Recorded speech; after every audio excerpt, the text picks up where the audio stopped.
নমস্কার বন্ধুরা, আমাদের গল্পের বিনোদনে আপনাদের সকলকে স্বাগত। আজ আমরা শুনব বিভূতিভূষণ বন্দ্যোপাধ্যায় রচিত গল্প বাটি চচ্চড়ি। শুনতে থাকুন আমাদের আজকের গল্পটি।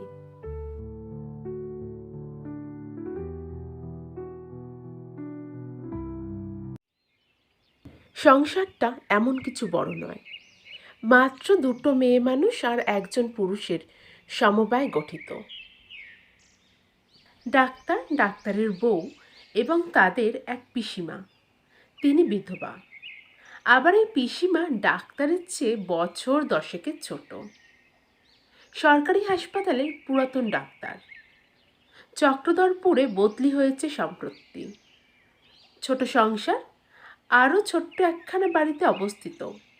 বেশ ভালোভাবেই চলছিল, সুখে শান্তিতে হাসিতে ও আনন্দে উদাস্ত সুমহানকাল কেটেই যাচ্ছিল মোহনছন্দে।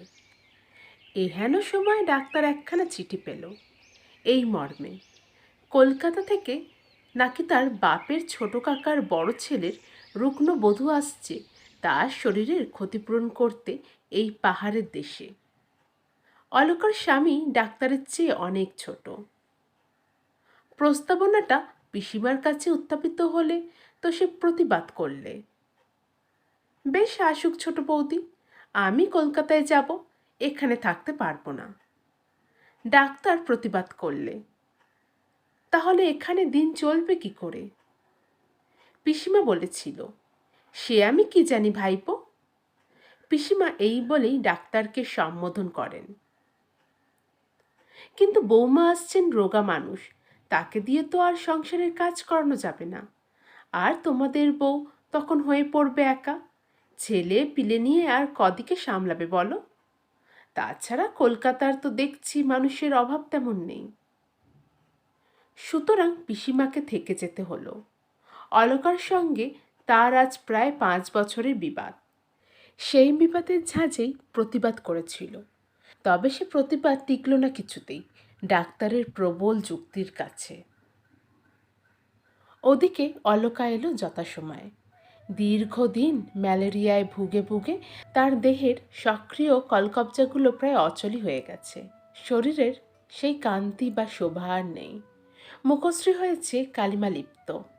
গায়ের হাড়গুলো একেবারে বার হয়ে পড়েছে, তাদের এক একখানা যেন গোনা যায় অক্লেশে। আসার পরের দিন তো ডাক্তার পরীক্ষা করলে, দেখলে অলকার জীবনের আশা বড় কম। নিজের মৃত্যুর জন্য সে নিজেই দায়ী, কারণ সে মৃত্যু ডেকে এনেছে অযথা নিজের নির্বুদ্ধিতার ফলে এবং চিকিৎসার অভাবে। এমনকি একথা বললেও হয়তো অত্যুক্তি হবে না যে সে ক্ষয়ে ক্ষয়ে নিঃশেষে পানে এগিয়ে যাচ্ছে ক্রমশ নিছক ভিটামিনের অভাবে বা খাদ্যপ্রাণের অকিঞ্চিৎকরতায়। স্বামীর দীর্ঘদিনের বেকার অবস্থা অলকার রোগের আরেকটি কারণ বলা যেতে পারে। যা হোক, বৌমার চিকিৎসা এবার চলতে লাগলো যথাসাধ্য, কিন্তু সে চিকিৎসার কোনো সুফল ফলল না মাসখানেকের মধ্যেও। ডাক্তার হতাশ হয়ে মাথায় হাত দিয়ে বসল, তবুও অলকার রোগ কমল না, পরন্তু বৃদ্ধি পেতে লাগলো একটু একটু করে দিন দিন, সকল চেষ্টাকেই ব্যর্থ প্রতিপন্ন করে। অলকার নুন খাওয়া নিষেধ। কোনো এক রাজার মেয়ে নাকি তার বাপকে নুনের মতো ভালোবাসত, সুতরাং নুনের প্রয়োজনীয়তা কিংবা গুণ সামান্য নয়, তাই অলকা সচরাচর নুনহীন তরকারি খেত না। ডাক্তারের বউ আবার লোককে খাওয়াতে নাকি বড় ভালোবাসত, সুতরাং অলকার খাওয়ার কষ্ট দেখে তার করুণ মন ক্লিষ্ট হতো অত্যন্ত। অনেক বলে কয়ে সে স্বামীর কাছ থেকে বৌমার জন্য সামান্য একটু বাটি চচ্চড়ি খাওয়ার অনুমতি পেয়েছিল এবং প্রতিদিন তার জন্য একটা বাটি চচ্চড়ি করে দিত সযত্নে। সেদিন অনেকগুলো বিছানা পরিষ্কার করে উঠতেই ডাক্তারের বউয়ের বেশি বেলা হয়ে গেল। পিসিমা তাড়াতাড়ি স্নান করে এসে রান্না করতে বসলেন, আর বৌমা বাতায়ন পাশে বসে দূর আকাশের পানে তাকিয়ে দেখতে লাগলো আকাশের অপরূপ মেঘের খেলা। দূরে অতিকায় ধূমের মতন দাঁড়িয়ে আছে আকাশচুম্বী পর্বত, তার নিচে ইতস্তত বৃক্ষলতা শোভিত কালো বর্ণের ছোট ছোট পাহাড়, তাদের গায়ে লাল কাঁকড়ে বঙ্কিম পথরেখা। মনে হয় যেন কোনো অচিন দেশে চলে গেছে পাহাড়ের বুক বেয়ে। বৌমা অন্যমনস্ক হয়ে ভাবছিল। এমন সময় ডাক্তারের বউ ভিজে চুল মুছতে মুছতে এসে বলল, বৌমা, আজ কি দিয়ে? শুধু কি দুধ সাবু খাবে? অলকা বলেছিল, যা হোক দিয়ে খাবক্ষণ। ডাক্তারের বউ জিজ্ঞাসা করেছিল, কেন বৌমা, বাটি চচ্চড়ি করতে দিলে না কেন? অলকা বলেছিল, থাকবে, কুটনো তো সব কোটা হয়ে গেছে। ডাক্তারের বউ অলকাকে বলেছিল, তা হোক, তুমি একটা বাটি চচ্চড়ি করতে দাও মা। কথা শেষ করে ডাক্তারের বউ চলে গেল, আর বৌমা উঠে যায় বাটি চচ্চড়ির কুটনো কুটতে। পিসিমা তখন কড়ার ওপর মাছ দিয়ে একবার বাটির পানে তাকিয়ে নিল, তারপর বললেন, বলি, হ্যাঁ গো বৌদি, আমার গতরে কি এমন পোকা পড়েছে? বৌমা সবিস্ময়ে বলে, কেন ঠাকুরজি? মুখরা পিসিমা তখন ফেটে পড়লেন, আমি কি বাটির কুটনো করতে পারি না? না কুটলে আমার হাতে পক্ষাঘাত হতো। তেজ করে আমায় একবার বলাও হলো না। রোগ তো 12 মাস তোমার লেগেই আছে, তার আবার অত দেমাক কিসের? রুকনা বধূটির শুষ্ক নয়ন বিদীর্ণ করে ঝরে পড়তে লাগলো অঝরে মুক্তোর মতন অশ্রুকণা, নিদারুণ ঘৃণায় ও বেদনায়। ননদের এই বাক্যবাণের সুতীব্র আঘাতে স্বামীর অর্থহীনতা এবং নিজের রোগের চিন্তায় তার সারা কোমল অন্তরাত্মা সহসা রি করে ওঠে। আর পিসিমার মুখে তখন যেন তুবড়ির আগুন লেগেছে, সমস্ত বারুদ না শেষ করে তা নীরব হবে না। বৌমা আস্তে আস্তে বাটিটা নিয়ে আসে সকলের অজ্ঞাতসারে।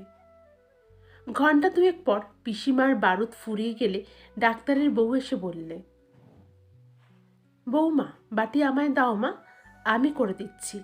ছি, মানুষ মানুষকে অমন করে বলে নাকি? 20 বছরের রোগশীর্ণ বধূটি আজ সারা হৃদয় মথিত করে কেঁদে ফেলল বিপুল বেদনায়। শ্বশুর শাশুড়িকে অকালে হারিয়ে সে আর বিধবা ননদের গঞ্জনা সহ্য করতে পারছে না। ডাক্তারের বউ আঁচল দিয়ে তার চোখের জল মুছিয়ে দিয়ে বলল, কেঁদো না মা, বাটিটা আমায় দাও। অলকা বলেছিল, না থাক মা, বাটি আমি আর জীবনে খাবো না। ডাক্তারের বউ বলেছিল, ছি মা, সে কি হয় নাকি? অলকা কেঁদে ফেলে বলে, খুব হয়। ডাক্তারের বউয়ের অনুনয় বিনয় সত্ত্বেও বৌমা বাটি বার করে দিলে না। ডাক্তারের বউ বেলা পর্যন্ত বাটির খোঁজে সমস্ত কিছু তন্ন তন্ন করে দেখল, কিন্তু কোথাও সে বাটি পাওয়া গেল না। আর পাওয়া গেল না সে কোটা তরকারিগুলো। সেদিন রাতে ডাক্তার গিয়েছে রিহার্সাল দিতে। এবার পুজোয় নাকি ভারী ধুম করে থিয়েটার হবে। ডাক্তারের বউ মুখের মধ্যে অনেকগুলো এলাচ পুড়ে ছাড় পোকা মারতে মারতে বিছানা পাতি পাতি করে খোঁজে। এ তার নিত্যকার অভ্যাস। রাতে সে বড় একটা ঘুমায় না। এমন সময় পাশের ঘরে বৌমা উত্তক্ত হয়ে বললে, ভালো জ্বালা, দরজাটা যে কিছুতেই খুলছে না মা। ডাক্তারের বউ আলো নিয়ে এগিয়ে এলো, জিজ্ঞাসা করলো অলকাকে, কি হয়েছে বৌমা? অলকা বলেছিল, দেখো না মা, দরজার খিল কিছুতেই পাচ্ছি না। ডাক্তারের বউ অবাক হয়ে বলেছিল, দরজা তো খোলাই আছে বৌমা। অলকা মৃদুস্বরে বলল, তবে খিল কোথায় গেল? ডাক্তারের বউ জানে যে তার জ্যাঠাইমা মৃত্যুর পূর্বে ওই রকম দিগ্ভ্রান্ত হয়ে গিয়েছিল। বৌমার এই রহস্যজনক আচরণে সে রীতিমতো ভয় পেয়ে গেল। আস্তে আস্তে নিজে এসে দরজাটা খুলে দিলে। সামান্য পরে বৌমা বাইরে থেকে ফিরে এসে আবার নিজের বিছানায় শোয় এবং ডাক্তারের বউ মশা তাড়িয়ে পুনরায় মশারিটা গদির তলায় গুজে দেয়। তারপর কখন যে ঘুমিয়ে পড়ে জানে না। ডাক্তারের ডাকে ধরফর করে উঠে দরজাটা খুলে দিল। ডাক্তার বললে, যেন মোষ একেবারে, ঘুমে অচেতন। আধ ঘন্টা ধরে একজন ভদ্রলোক ডাকছে। ডাক্তারের বউ বলে, থাক, খুব হয়েছে, সকালে অতগুলো কাঁথা তোষক কাচলে ওই ভদ্রলোকেরও এই দশা হতো নিশ্চয়। ডাক্তার শুয়ে ঘুমিয়ে পড়ে। কতক্ষণ যে ঘুম ঘরে কেটেছিল দুজনের তা হয়তো তারা জানে না। ডাক্তারের বউয়ের ঘুম ভেঙে গিয়েছিল স্বামীর ডাকে।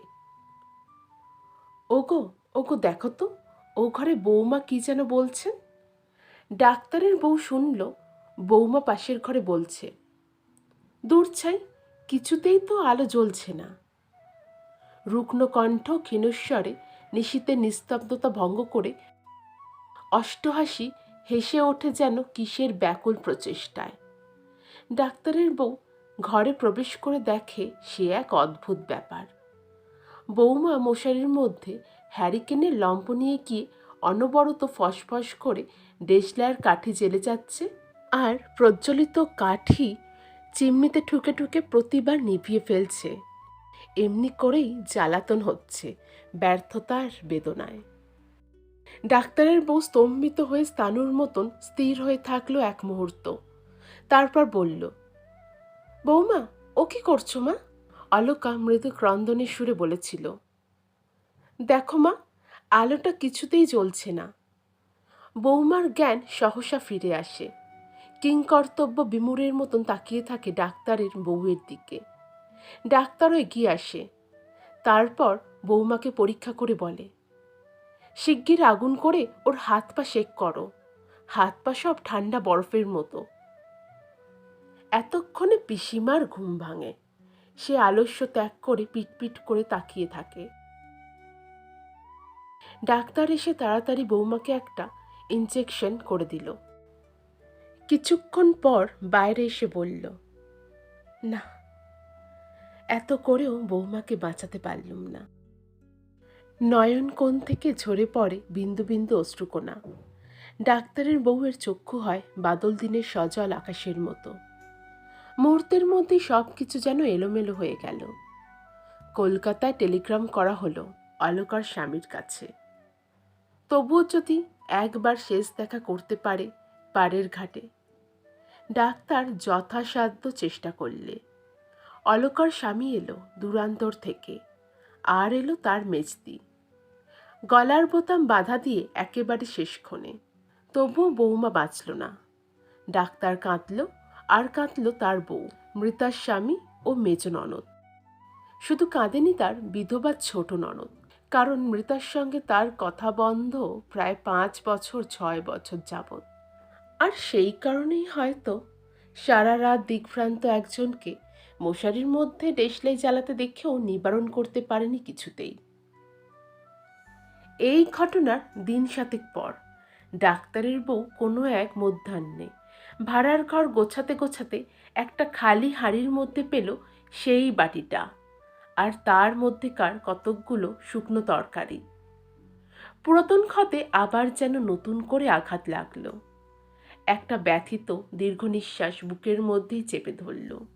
মর্মবস্তু বিচ্ছেদ বেদনা লাঘব করল না সশব্দ শোকার্ত বাক্য বিন্যাসে। কেবল সজল নয়নে তাকিয়ে রইল সেই বাটির দিকে আর শুকনো কাটা তরকারিগুলোর দিকে।